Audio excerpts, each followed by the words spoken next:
I actually convinced Rachel Brooks to change her F1 fantasy team because she put Alonso in there. So I actually convinced her to take Alonso out because I thought that performance was not well founded. So I've not spoke to Rachel post-race about it. Yeah, you're not hearing a driver thanking those guys when they've just won the race on the team radio. Yeah. Shout out to the IT crew. Panel was great today. Someone described the Red Bull drivers like a lava lamp. So they sort of start at the bottom, build up confidence, get to the top, go to the Red Bull team, then back down to the bottom again. I thought.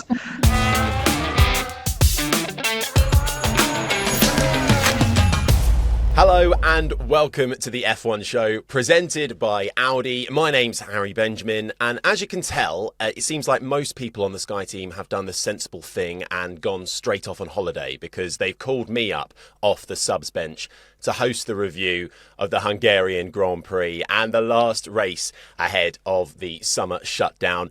A race that relied heavily on strategy and drivers having to think on their feet. Ultimately, the win went to Lando Norris, adopting to a one-stop strategy, while Oscar Piastri on the two-stop with fresher tyres at the end, hunting him down, had to settle for second. A podium fell away for Charles Leclerc's Ferrari after a drop-off in performance during the race. That allowed George Russell's Mercedes to come through and nick the final spot on the podium. And McLaren won too then, Norris securing the team's 200th Grand Prix win as he closes the gap to his teammate at the top of the championship to just 9 points.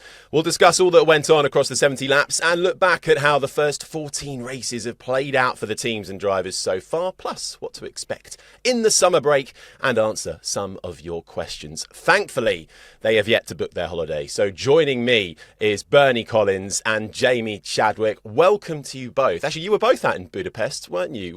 We were even on the same flight back, weren't we, Bernie? How was your Budapest experience? Yeah, I love Budapest. It's a brilliant city. Lots going on. So yeah, I really, really enjoyed it. It was good. And Jamie, I mean, it's always a busy weekend, isn't it? But the Hungarian has sort of undergone a bit of a refurb, hasn't it? Which seemed to sort of please everybody.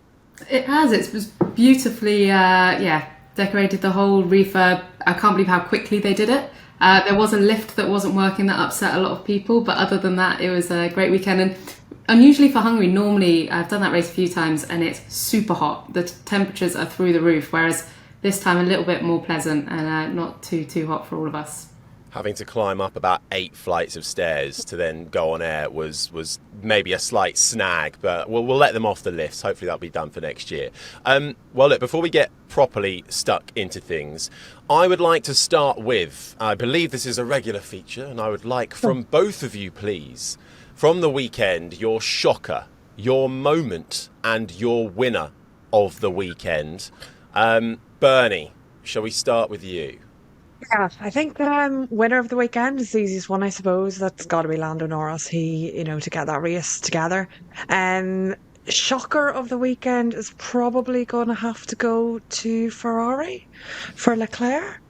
I think that race didn't go as they would have ideally liked it to. And the moment, probably the Leclerc pole. Nobody's seen that coming, I don't think. I think we were all expecting McLaren to easily walk away with it. So that was that one.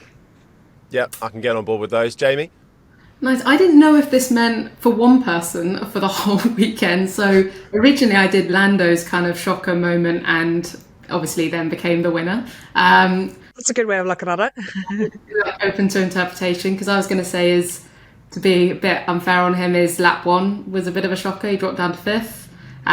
Then obviously the decision to do the one stop and his actual pace, given the fact he did the one stop on those sets of tyres, that he did a lot more laps than I think anyone was expecting, and then obviously he was the winner. So that was my interpretation of that. Yeah, I'll accept that. I think I'm going to go with I'm going to be wholesome and go for the winner of I went for the weekend overall. Was all of us 9 points in the championship between the two as we go into the summer break. I think we've all won out of that. My moment was between two, either Piastri chasing down Norris and almost crashing into the back of him in turn one.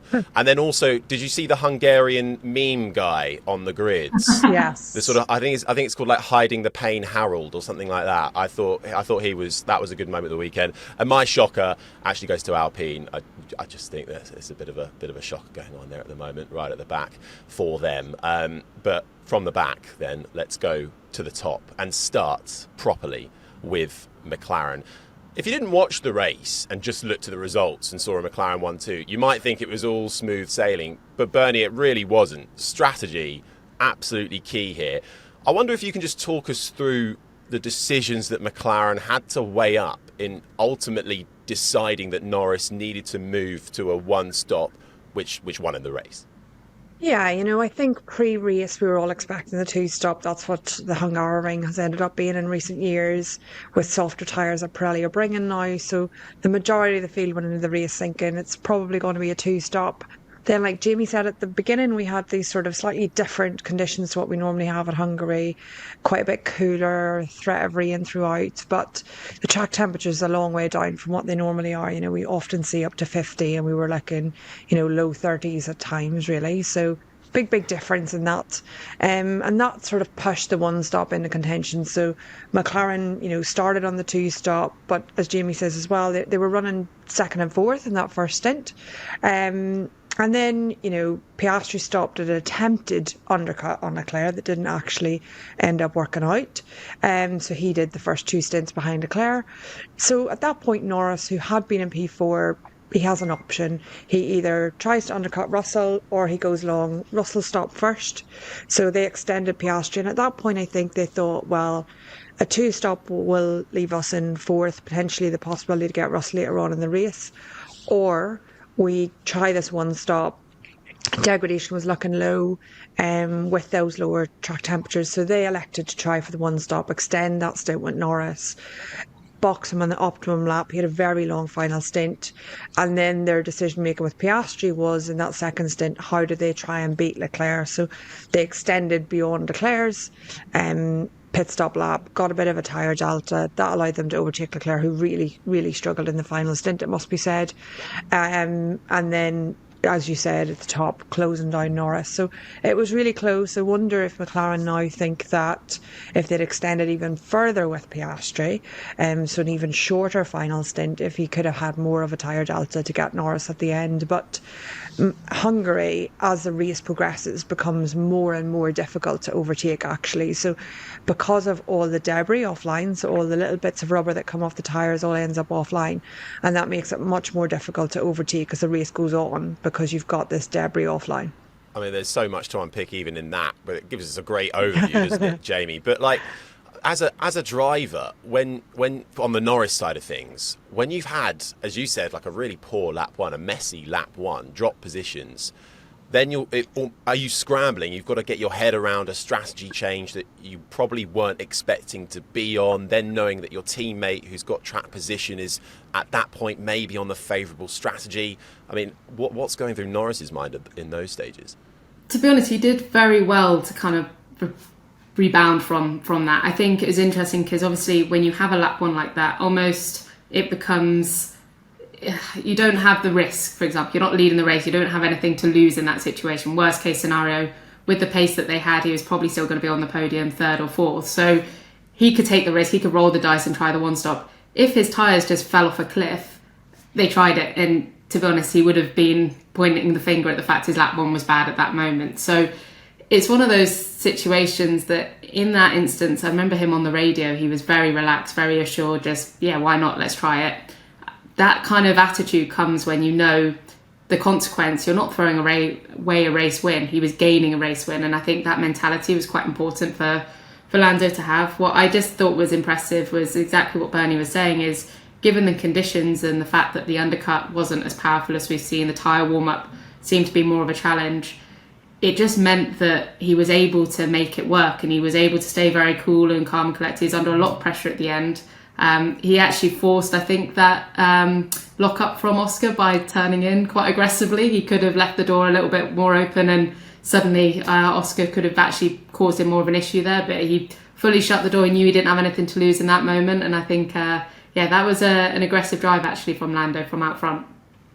it does seem like Piastri being stuck behind Leclerc really rather scuppered his chances to begin with. But again, as you say, Jamie, no mistakes from Lando when he had that pressure on towards the end. That was sort of pivotal for him. He had to get this race win and keep that championship to less than 10 points as we go into the summer break. But if you're Oscar Piastri, though, are you thinking, well, this is a bit unfair? He had a poor lap one, and almost inadvertently has been rewarded with the better strategy.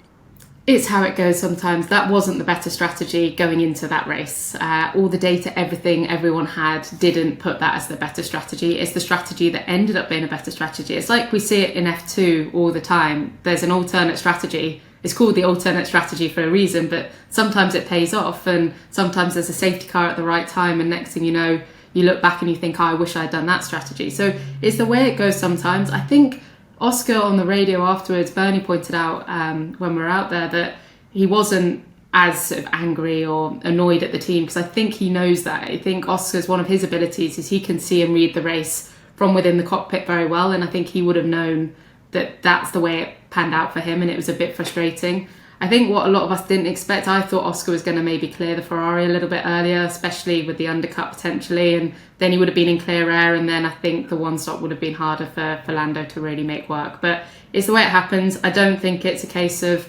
McLaren trying to favour one driver or the other or anything like that. I think it's just the way that one worked out. But it is a bit frustrating for Oscar, because you look statistically, this track rewards track position normally. It's a track that he out-qualified Lando in. He was leading the championship by 16 points, and now he's left with a 9-point lead, thinking, hang on, I feel like I should have been rewarded more for that weekend. We had a question come in from Hansel, Bernie. Ultimately, McLaren got what they wanted, a 1-2, and it worked out for them and their ethos, because they don't care who wins as long as one of their drivers does. But how risky, just coming back to that strategy chat, and also we heard at times, on the radio from Tom Staller to Oscar Piastri, especially when he was just reminding him of how they go racing between each other. How risky is it for McLaren to pull off a strategy like that between their two drivers, and then particularly with Norris? Because I think last time we saw someone just eking out one stop all the way to the end, might have been George Russell, and in the end he got disqualified. So it was a big risk for McLaren. Know that it was such a big risk necessarily. Teams have a lot of data coming in, so they'll have, as soon as Oscar Piastri stops, they'll measure those tyres. So they'll measure how much has worn off the gauge of those tyres at the point that he stopped. So they'll be able then, that's a good read of predicting how much the next stint, the stint that he's done, they know what they're asking Norris to do. So they'll be able to sort of extrapolate that and say, okay, if we did 10 more laps on these tyres, how much would they be wearing? How much would they weigh? So Russell actually got disqualified because he was underweight. And that was in Spa, it's a very specific circuit because you don't have the in-lap to gather any debris on the tyres and things. So I think that McLaren would have been on top of all of those little things. I think that they'll also have looked at the tyre wear of that stint for Piastri, and they'll be able to say, and for Norris' stint when he stops as well, on the first stop that he does, they'll be able to say, okay, we think these laps are possible based on everything we know of the two tyre sets that we've now seen back in the garage. And they'll know if they needed some management, for example, to make it work to the end of the race. So there's a calculated risk involved, of course, because maybe the tyres do something abnormal, in those last few laps. But with everything they know, they'll have taken a calculation of whether they think it's possible or not. And when it gets to a point, there's a lot of discussion going on with the drivers, actually, if they thought it was possible to do a one-stop. Even to the point of asking Piastri on his first stint on hard, did he think a one-stop was possible? And he said, well, not on these tyres I've currently got on, but yes, a one-stop is possible. So they'll have lots and lots of information, way more than we do, in order to see. And, Norris always had a bailout plan of stopping again later on in the race, stopping onto another hard tyre, whatever it was. So I think they were okay with it, or they wouldn't have done it. They wouldn't risk Norris doing a strategy that sees him DNF or have to stop very, very late and lose all of those positions to P4. I think they sort of knew what they were doing with that. Is this a sign now, though, Jamie, where we've got two drivers who clearly have it's almost strategist against strategist as well on the pit wall. But when it comes to there's only one drivers' championship at the end of the year up for grabs, and I mean that lock-up from Piastri, I've really highlighted something I think we haven't quite seen from him in that. We know he's a cool, calm and collected character, but I felt like we got an idea of the sheer grit and ruthlessness that might well develop from him and Norris as they fight for the title. Do you think we're going to see that more and more as we head into, I know we're over halfway point now, but as we head into the second half of the season? I think so, and I think if you look at the beginning of the year, earlier in the year, they were a bit more, gave each other a bit more margin. Then in Austria, I think that was the first time we really saw Oscar start to go for it. The lock-up here, even Lando in free practice 2, I think it was, up the inside with a lock-up. So I think we're seeing them get their elbows out. There's two sort of sides of it. I think the radio messages are quite interesting, where they're sort of keeping them in check a little bit and saying, look, you know how we go racing here. But at the same time, they've got such a margin in the Constructors' Championship. They're I like how Zach actually says it, they're going to come together at some point in this season. So it's a little bit of a matter of when, not if. And I think allowing them the freedom to race until they get to that point, rather than putting in any preventative measures, is quite a good strategy in my opinion. It's allowing them to go for it. It's allowing this sort of racing that we all want to see. We don't want to see it stale at the front because team orders have come into play. Either way, it's great for us, isn't it? As we go after the summer break all the way to the wire, I think we can expect this to go to and fro between Piastri and Norris. But then ultimately a good end to the day for McLaren. Let's move on to Ferrari, because while they had an amazing Saturday, at least on one side of the garage, Charles Leclerc, surprise elation for pole position to off the podium, Bernie, and a big loss of performance in the race. I mean, where did Ferrari's race disappear to? Yeah, there's obviously lots of rumour circulating around it, I guess, is one way of looking at it. The first two stints looks really strong, like you say, able to hold on to Piastri much better than I think we all thought, able to cover the undercut at the first pit stop. Then, Piastri didn't look like he had the pace to challenge him directly, and that was, I guess, a little bit surprising that he spent those first two stints behind Charles Leclerc in that way. And then the final stint, the pace really did drop away quite dramatically. Obviously, Piastri did a bit of an offset strategy at the time. I was thinking when he emerged on track, I was like, is that enough laps to really make the difference? But Charles Leclerc's pace really did suffer in the final stint, and lots of discussion as to what's going on at Ferrari, why that happened, what may be the reasons, the speculation around tyre pressure and engine modes. I've not had a chance to look through the straight line speeds to see if there was a dramatic drop in straight line speed in that final stint, but I guess to put it in fully out there, the run-in theory is that Ferrari needed to protect their plank wear. That's why they've brought this upgrade in suspension, was they're not able to run the car as low as they would ideally like. They're now at a point where they can start to run a little bit lower, but they're wearing away the plank. So there is a limit to how much the plank is allowed to wear in any given race. And by running the car as low as they would like to for the performance, they're at this limit of wearing the plank. And the theories that are out there are describing that potentially they put higher pressure in the hard tyre in the final stint in order to prevent the plank wearing too much. So putting higher pressure in raises the ride height and will limit the plank wearing, but putting higher pressure in is not optimum for tyre performance, and that's why some of the pace fell away. There's also theories of maybe they turned the engine down in the final stint and that dropped straight line speed, and dropping straight line speed will help reduce plank wear at the end of the straight because you're not going as fast and not pushing the car as much into the ground as you would be at a slower speed. So those are the two theories I think that are out there, or a combination of those. Sort of added to that, there was Leclerc gave a very strong message on the radio to say, why have you guys taken control of this? I could have managed it myself, was sort of the rough idea of what he was trying to get across. He sort of denied that post-race. He said it was a chassis issue. So we don't know, but there definitely seems to be something going on there, where there was a disagreement on the radio about the reduction of pace in the final stint, and that did in fact lose them that P3 position on the podium. It was such a shame, though, Jamie, wasn't it? Because at one point he looked like he really could suddenly challenge for the win, because we know how difficult it is to overtake around the Hungarian at the best of times. So, overall, we know how drivers, when you're in the heat of the moment, you can say all sorts of stuff on the team radio. He took some of that back in the media pen afterwards. How impressed were you overall with Leclerc this weekend? Very impressed with qualifying. I think it's really hard to understand exactly what happened in the race, and to know actually if he could have potentially taken control of the situation better, if he could redo that race and say it was plank wear, how he would have managed it differently. Obviously he was attacking very hard from the beginning of the race, understandably he's leading the race, but would he have compromised more there or done something different in that first stint to manage that, knowing that he's most likely to have track position because he's on pole position? Would he have changed things? And I think that's where the review comes in at Ferrari. But I think very impressive in qualifying.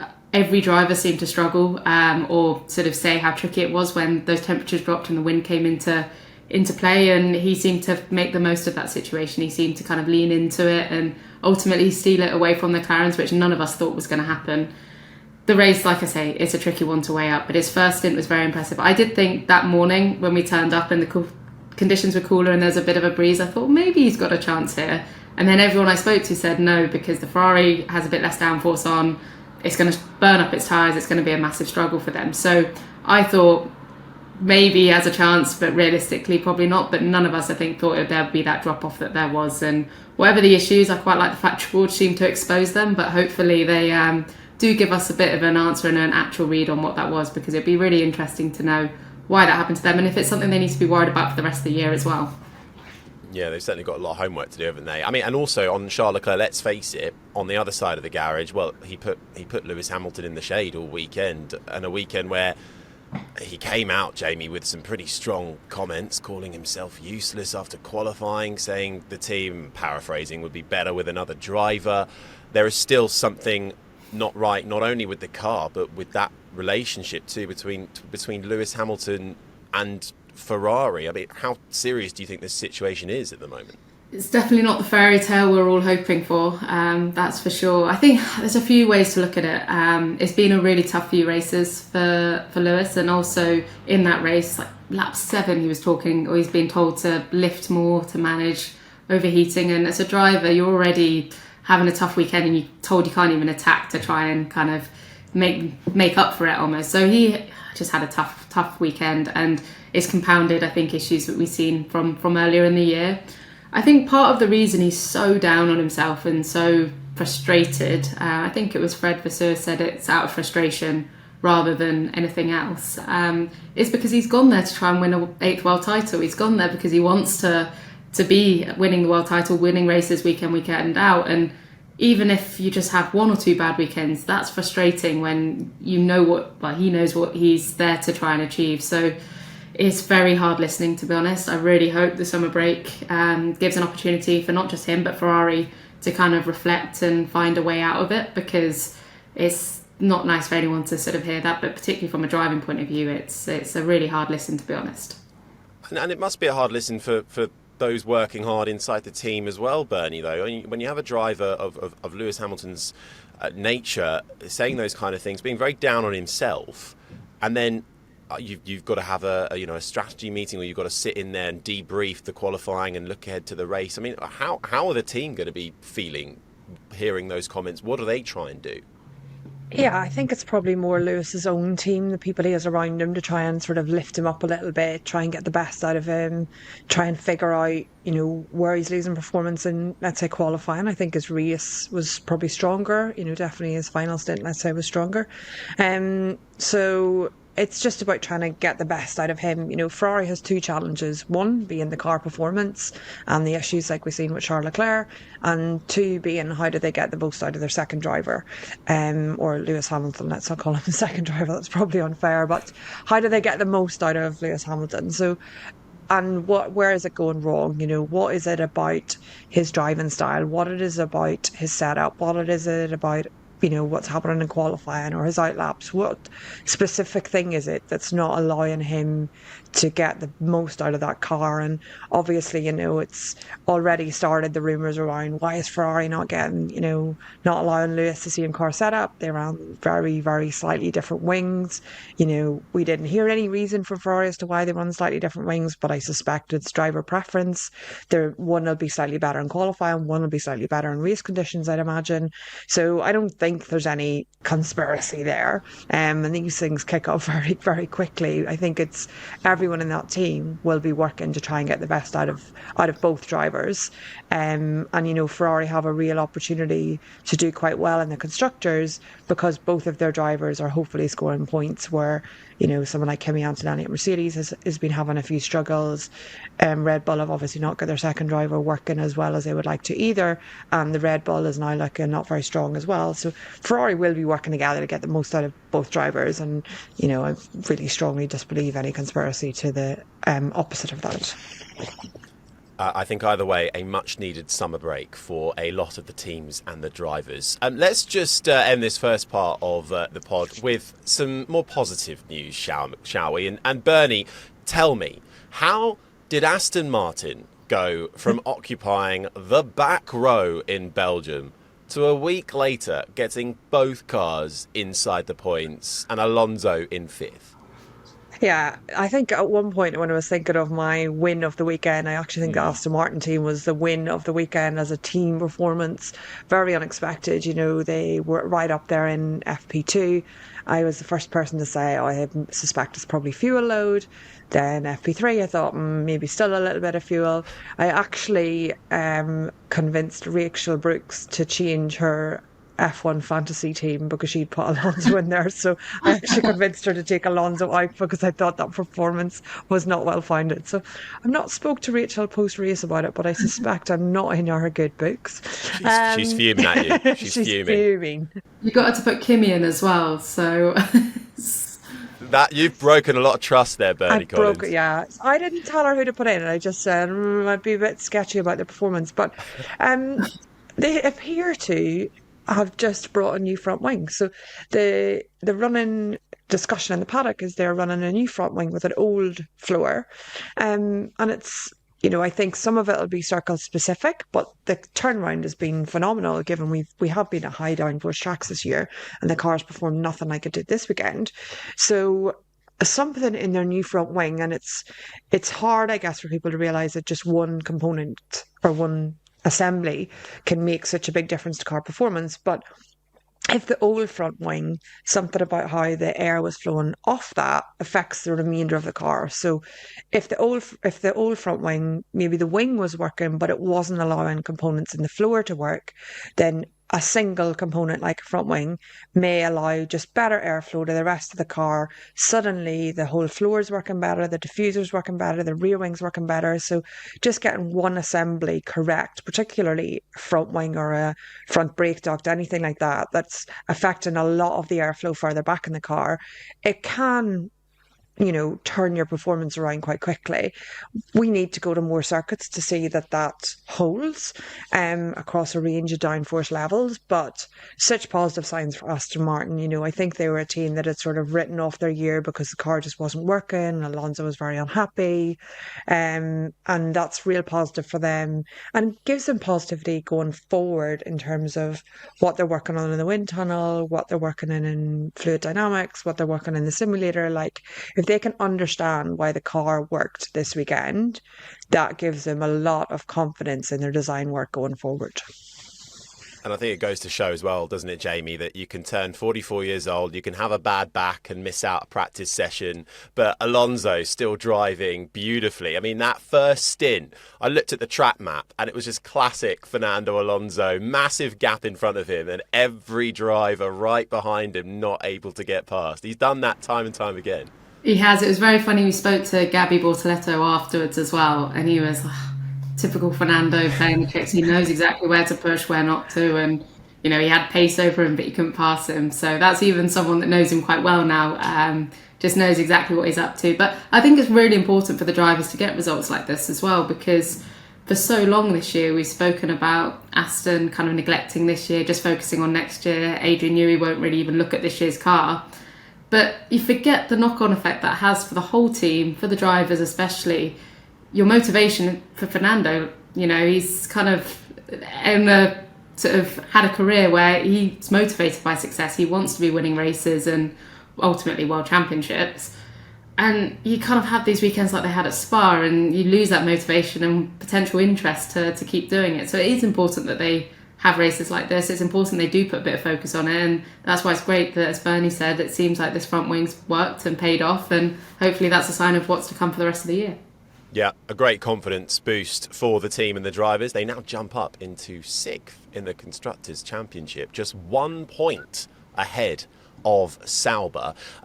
Right, I'm told that now is the time where we have a short break. So on the other side of it, we'll chat an excellent race, as Jamie was alluding to there, for Sauber's rookie, Gabriel Bortoleto, and review how some of the drivers have got on over the first half of the season.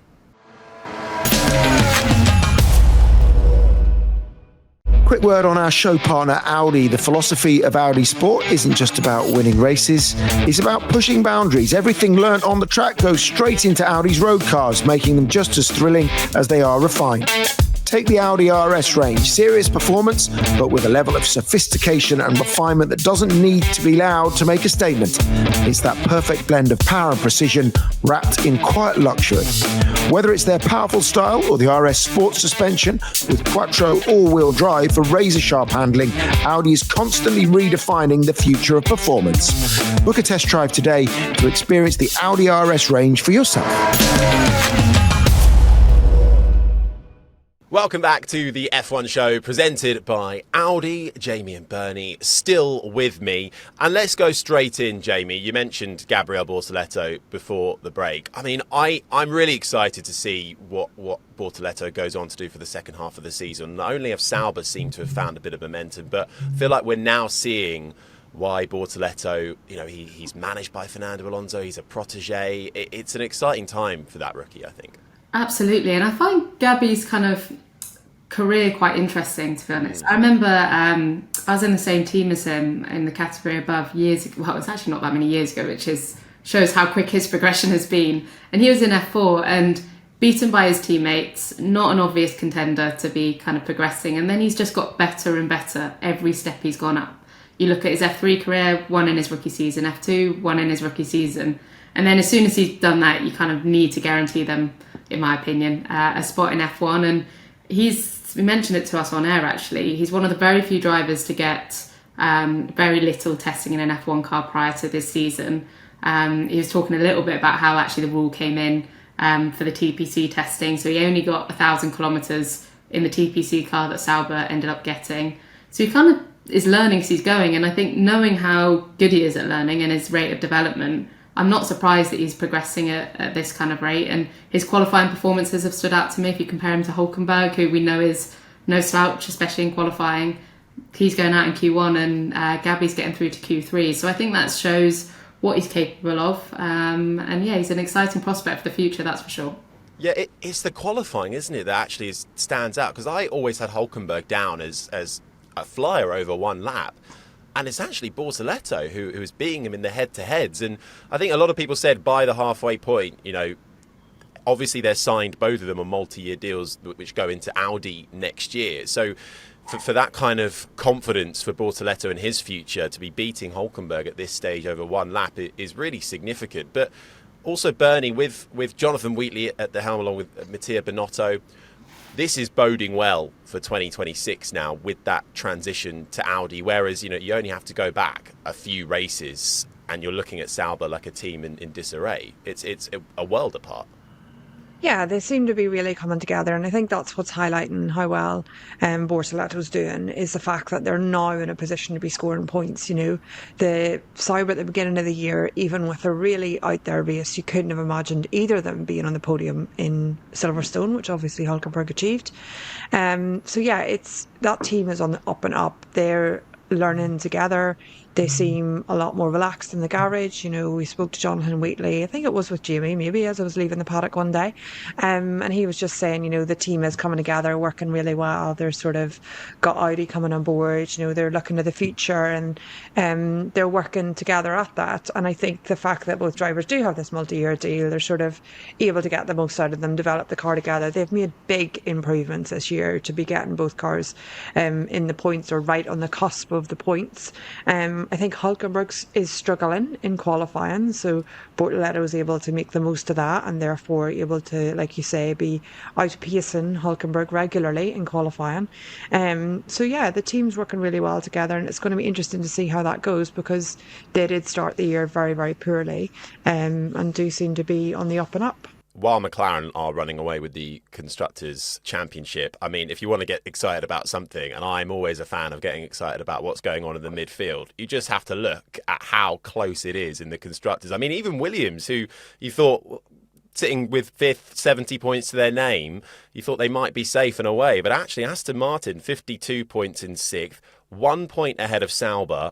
Then it's only 45 points for Racing Bulls, 10 points ahead of Haas. And Alpine, I think they have some sort of record, Alpine, for being the highest scoring last place team in Formula One history. I'm sure someone will correct me on that, but they sit with 20 points at the bottom of the Constructors. So it highlights just how tight that midfield battle is. So good work then from Sauber. Any other business? I feel like, Jamie, we kind of have neglected him a little bit with George Russell finishing third on the podium. Only because it feels like he's just able, he has a habit of this, doesn't he? Kind of getting a podium and almost sneaking onto it without having a particularly lavish race. He does. I think he always seems to know his race, which sounds bizarre, but always he knows he's not fighting often the McLarens, and he doesn't even bother trying to, waste tyres or waste too much energy fighting a race that he's not in. And I think that allows him to always be there at the end and find himself picking up those podium positions. So he had a very, very good weekend, actually, especially if you consider where we thought, well, especially in testing, in practice, where Mercedes didn't look too strong. Qualifying sort of came to them a little bit with the cooler conditions, the race maybe as well. But I think a really strong race for a driver that's still potentially out of contract, a good time to get a podium. Yeah, certainly was. And I think one other shout out I want to give, and Bernie, I don't know if you agree with this, but I thought Liam Lawson actually had a really good weekend. He finished 8th. He finished as the lead Red Bull driver, effectively. Verstappen couldn't pass him at the end. Yeah, I think he had a good race. I think Red Bull, when you look at, and, Red Bull looked to be in really struggling. Verstappen and Tsunoda really struggled, I think, all weekend. And we've talked about it so much. Is the Racing Bull car actually better than the Red Bull car? And, Lawson he's obviously had that move of drive from Red Bull into the Racing Bulls at the beginning of the season. His confidence seemed to be really lacking with that, and then slowly his confidence building back up again. So it is great to see the performances starting to come back on that, and it's just, can he hold on to that to the end of the year? I don't know if it was in presenting or on screen that someone described the Red Bull drivers like a lava lamp. And it took me a while to get my head around it. But then I thought, actually, so they sort of start at the bottom, build up confidence, get to the top, go to the Red Bull team, then back down to the bottom again. And I thought... Right. And, another rough weekend for Yuki Tsunoda, who will be hoping that he finds something in this summer shutdown. Indeed, Red Bull looking off the pace all weekend compared to where we know them to be. But we do enter this summer break, this summer shut down now, and I've never really known, Bernie, so I'm hoping you might be able to enlighten me and maybe some other people who are watching and listening. What can actually happen during the summer shutdown, and what is not allowed to happen, and how do they monitor it? Yeah, so we talk about shutdown as thinking, Budapest, the end of the race, the shutdown, but actually this week, this work is still a working week for all of the teams. So the teams will all still be in their factories. Some of them will obviously take an holiday, but this week is still a week. And actually, a number of the teams are actually still in Budapest doing tyre tests today. So not everyone on holiday just yet. They've got this till Friday to go, technically. Don't we know it? Yeah.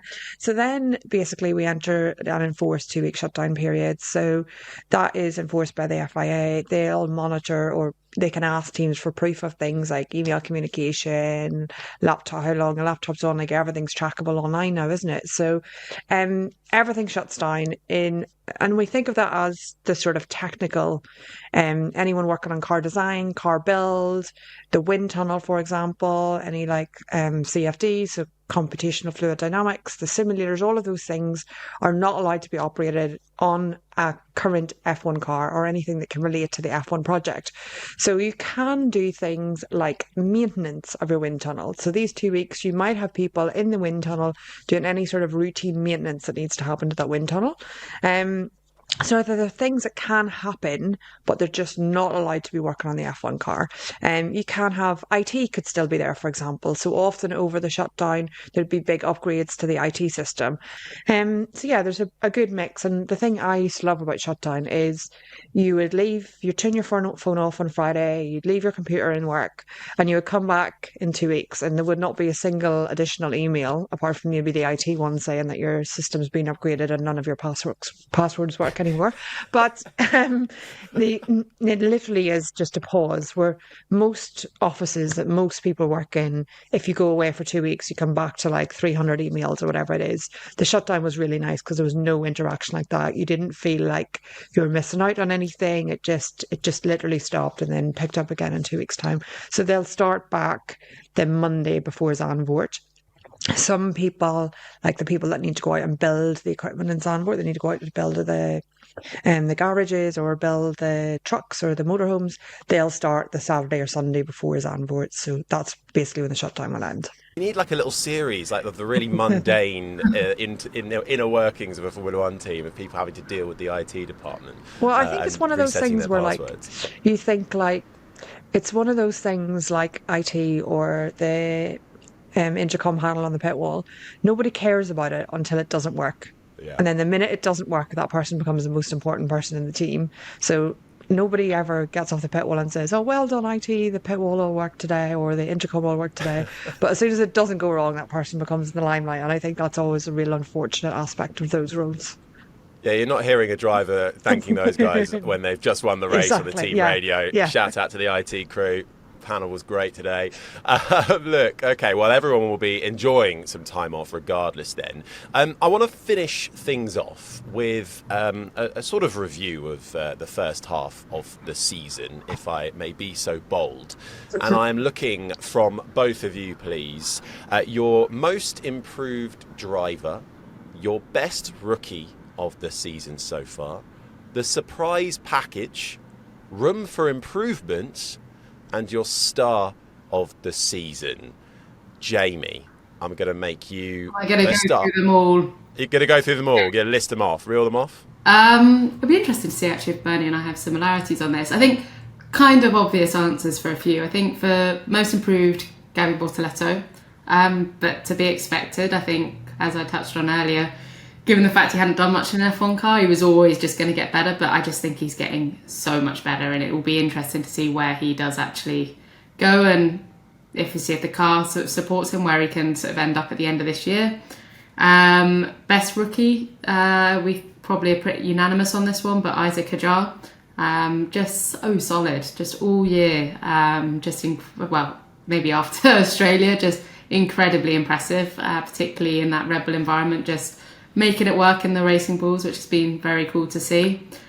Surprise package, a bit of a negative one here, but Ferrari.